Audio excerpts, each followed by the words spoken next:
So my name is Saskia Otto from Hamburg University. I was with Martin Lindegren sharing the work package 5 of Mission Atlantic and 7 with Susa, you saw her today, this morning. I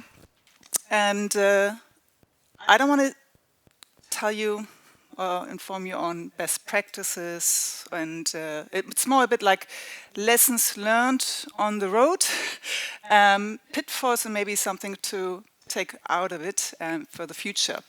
So I'm also happy that I'm not the first one that talked today, because the presenters before me caught up on topics that are really important, and I was thinking of also showing some of them or discussing it, but I didn't have the time. We have only 20 minutes, so I just took that out. I'm glad, because the approaches they suggested, they touch often about on different approaches that we applied in Mission Atlantic.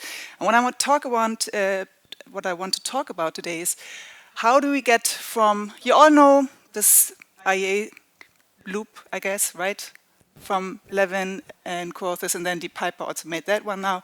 And that was also our guidance in Mission Atlantic. For an ecosystem, you do this iterary, this loop where you iterate over the loop and you go back and forth between the different steps. But how do we do this if we have more than one ecosystem that we evaluate? How do we put it all together? That is a bit of the challenge, at least the ones that we came across in Mission Atlantic. So often it happens that if you want to evaluate an ecosystem, we do not have only one single assessment. We split the ecosystem into subregions. For example, on the left, from an OSPA assessment, the OSPA regions is subdivided into subregions and then individually assessed and put together. In the Baltic, we do the same. We have lots of different subregions, subbasins, and then we do an assessment, and somehow later on we put it together.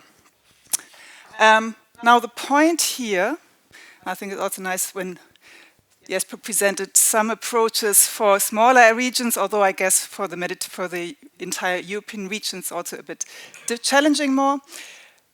Here, if you think of the Baltic Sea, for example, you have spatial differences between those subregions. However, you have often very synchronized monitoring programs, so the databases between the individual basins is very similar.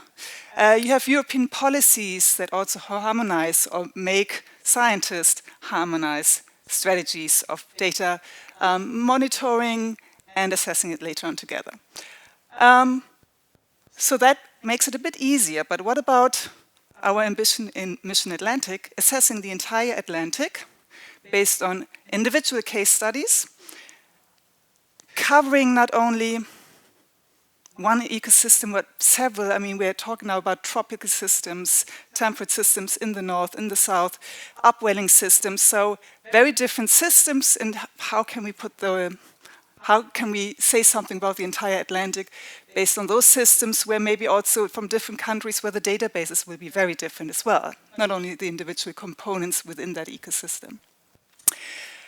So what we've done in Mission Atlantic is, at the top you see that's the scoping phase, that's the typical one that you know from an IEA loop. And that scoping part was also pretty harmonized across the case studies, because everybody followed the same approach. We were guided by ODEM. I don't want to talk much about that. We heard it from Dave earlier on. So we all built conceptual models using the same ecosystem, the same components that we could put together and connect.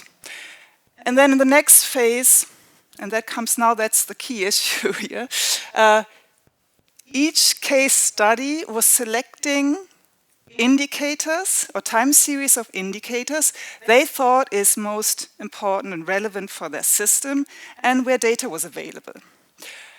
And then each case study did their status assessment. And of course, then the next step is a risk assessment. So the idea was then to do a risk assessment based on Bayesian belief networks, and Susa present them today as well, which is not directly linked to the indicator time series of the status assessment here.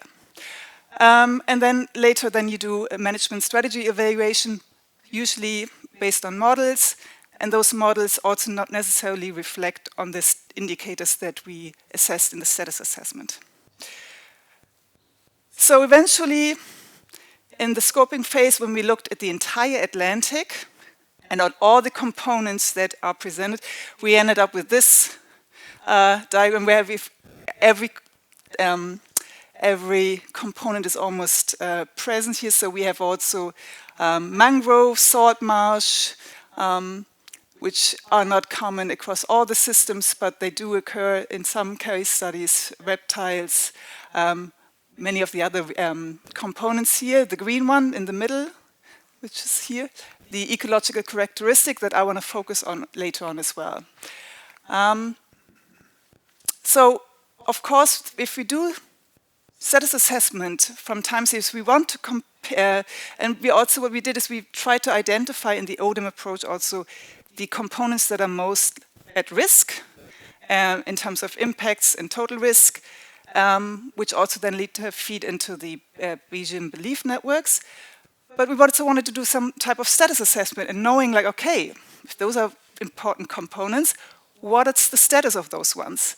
And so what we did then also is later on to try to get indicators that represent all those components. Okay, so key challenges which are occurring already at a local scale, but if you multiply then across case studies that are very diverse and different, it becomes even bigger. So the spatial heterogeneity. If you do within one system, you want to do some spatial, you want to compare indicators and put them all together. The challenge is often that you sometimes have indicators or time series of indicators representing point processes, zooplankton sampling, for example. Sometimes you have on only one subregion, one station that is sampled frequently, every year, every half year or so, and that's supposed to represent the entire region. Then you have another indicator that is surveyed all over the entire subregions, and so you have already here a spatial mismatch maybe, but somehow you always say, okay, I'm extrapolating the single station, those two stations represent the entire region. But when we looked also then into the differences between the different the time series of the different regions, we see also that first, the number of indicators here is very different from a first screening assessment here that we have, for example, for the Benguela upwelling system. In the south, we had the highest number of suggested indicators. Some areas, some indicators were from local areas, some were region-wide. Here in the Canary Current system, this large marine ecosystem, they even split it into 3 regions and said we have to assess them individually because they're so different. What to do then? And then comes, particularly if one looks into assessment approaches, a big challenge, the temporal resolution. So you don't see that much in detail. This is just a timeline from 1975 to 2023. And we are from north to south, the different case studies. And the dark lines represent individual indicators when we had data available. And hopefully what you can see is there are lots of gaps. Sometimes for an entire area's case study regions, we have periods where we do not have data at all. Some case studies covered pretty much the entire time range, but unfortunately not the current period, which would be then important. We have gaps, but the gaps are often not that difficult. You can also impute maybe, but the challenge is here saying something about the reason. So if one would do, so one thing, of course, you can interpolate. Extrapolating is challenging, so what you can do is you can cut it. For some methods, it's important to have no NAs in. You can cut the time period here, maybe, where you have data for everything. But to be honest, if we would do that, it would be somewhere from here, like that would be 2008 to 2015 or so. So 7 years, and then try to do some modeling with that. So that is something that we had to deal with also when it comes to deciding on which method to use.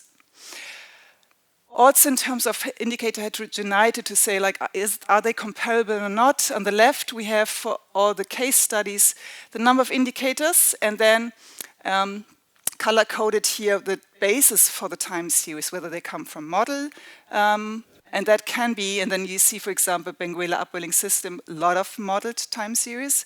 That is all from EcoPath with EcoSim.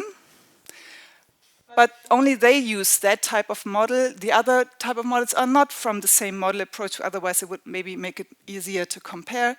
They're from stock assessment models, from like chlorophyll A, satellite image, and then, or like model data for primary productivity or so. And then here on the right side, you see also, I'll try to look into what type of organizational level do we have. Most of the indicator time series are based on individual species or populations. And then some are grouped functionally or taxonomically. A few one are at the community level, and one that was at the ecosystem level, that was the detritus.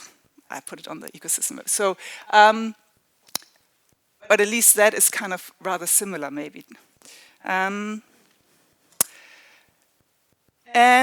because we wanted to map them to our ODEM components, right? I checked what the different ecological characteristics in our ODEM models, in the conceptual models we had, that we wanted to know something about the status. And then you see here which indicators, which case study has time series for it. And you see, surprise, surprise, fish indicators are well represented, particularly the demersal fish. And that is, well, for some areas it might be then rather pelagic fish, but typically the fish is the one that is most represented.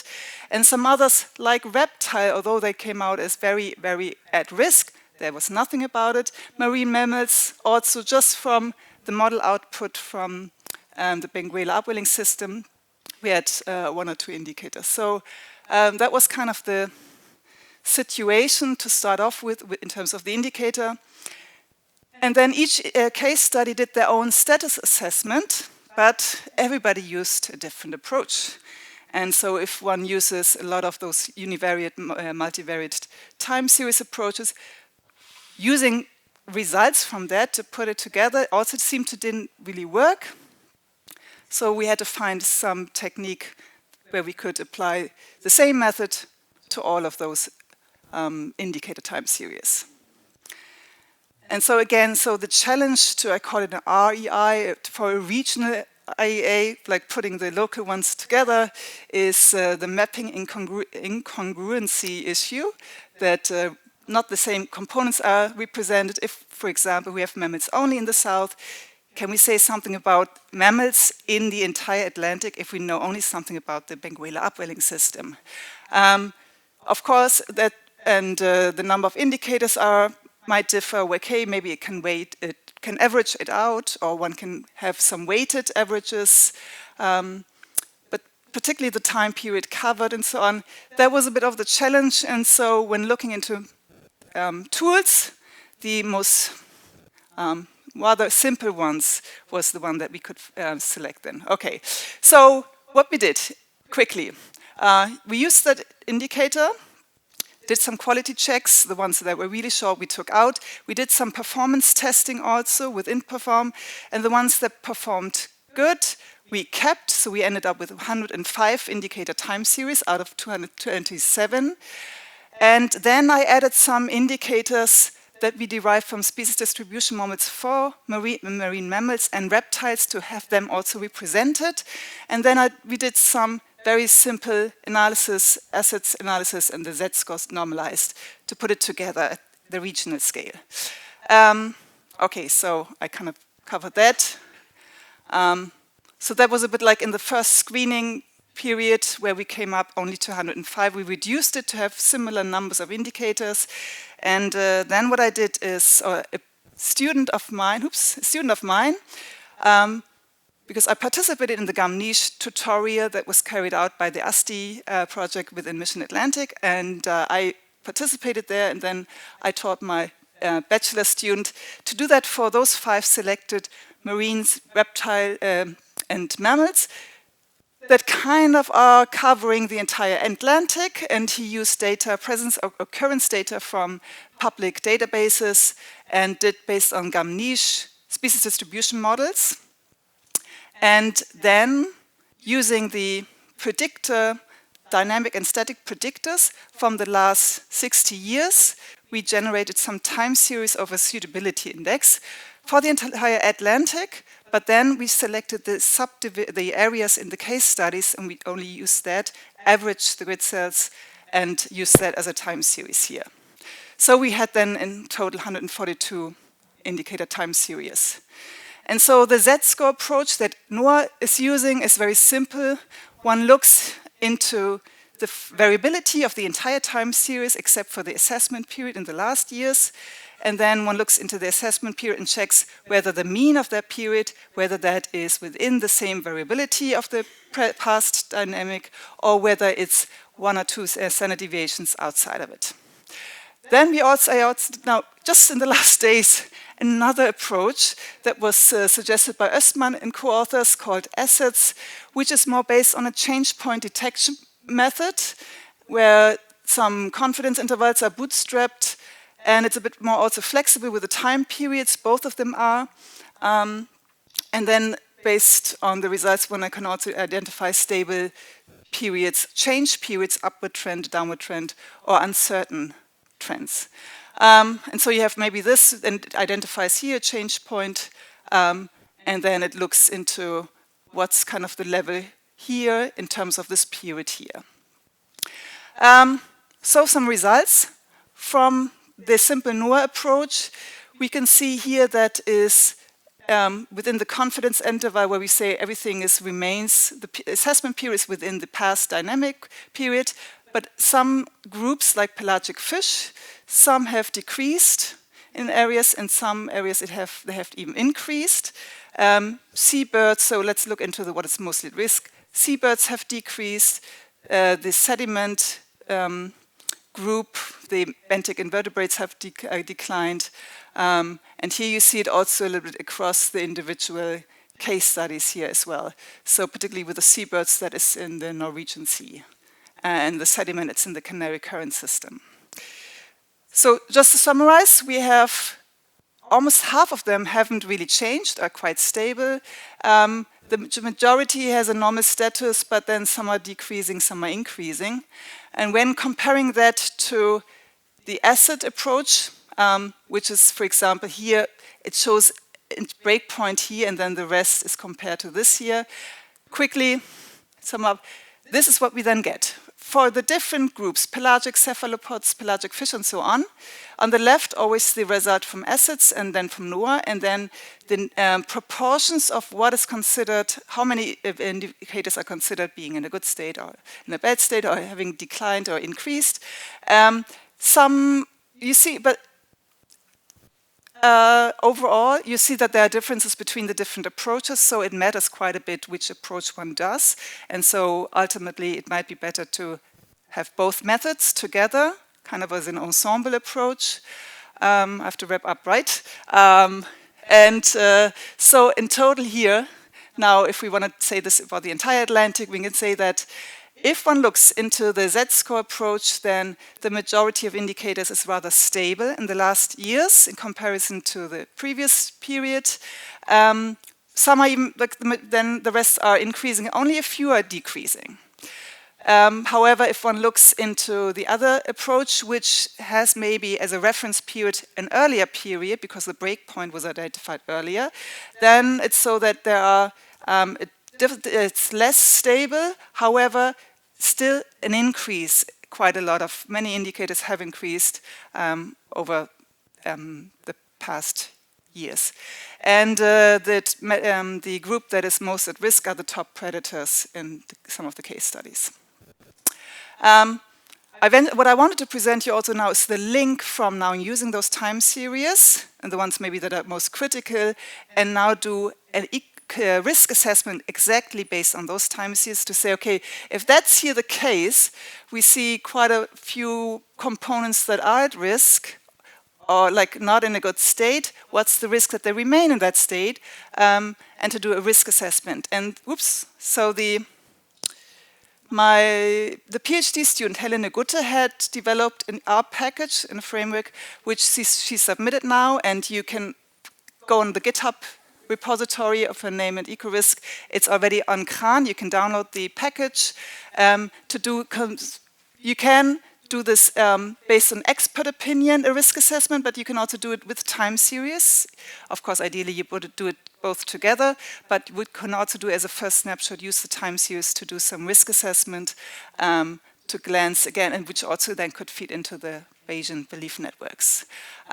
So the next idea would also to then look a little bit of whether some weighting is also relevant if one does some kind of if the number of indicators, for example, are different, to work a little bit, fine-tune the time series approaches, and then to establish some best practices, which I wanted to do until today, but then I didn't have the time. So thank you for your time now, and I'm right on time. Right on time. Good. Brilliant, brilliant. Thank you. That was excellent. Thank you very much. So, do we have one quick question before we break for the coffee? Or later, many, if you want. One quick question before we break for the coffee. Yes, Elliot, please. Really quick question. I'm really interested in the different approaches for the assessments that you did. And I was wondering if you had any thoughts or reflections on the use of a breakpoint to determine your baseline versus your assessment period. Why use a natural break, and why not choose a goal or a target point or something along those lines? Yeah, it's a bit more like the idea behind is a bit more like to look into the natural dynamics in the systems, because often with the reference period is that we do not have a period from undisturbed times, so that we use just the first few years, like let's say the first 5 years of the times that you have, and because that is so arbitrary what dynamic that you have there, that was a bit of the idea to do some let the data tell you which is kind of a different period at the beginning of the time. Okay. Thanks. Do we want to take one more question? Patricia was telling me we have time for one more question. My schedule says we have. We'll give 20 minutes a break anyway. Okay, one more question? Martin, thank you. Actually, it's not. It's more like a congratulations. I like the way, because when we've been discussing this, grappling with this, scratching our heads, like, but you mentioned that there was different indicators came from different areas, and they were all coming with their underlying biases and assumptions, but I like the way that you could compare trends and directions in this matter. This is, I think, perhaps the only feasible way in which we can learn a little bit from a comparison. So I'm really pleased to see this outcome, despite all the underlying challenges. Yeah. So maybe also as a take-home message would be that if things have been done, and you have to find a solution of putting it together, a simple solution is maybe then the ultimate way. But if we would do this all over again, maybe now it would be more like to, based on this information, now would be an important idea of thinking of streamlining monitoring programs for the Atlantic itself, data compilations, and then discuss again of which indicators one really want, or components one wants to focus on to do this kind of assessment. I mean, those speed and heat and neat tools are really nice and neat, but they are always very focused on specific components. Everybody agrees on the time series for that is also a bit easier. And here we had a bit more, it was very flexible, and they made it in the afterwards a bit more challenging.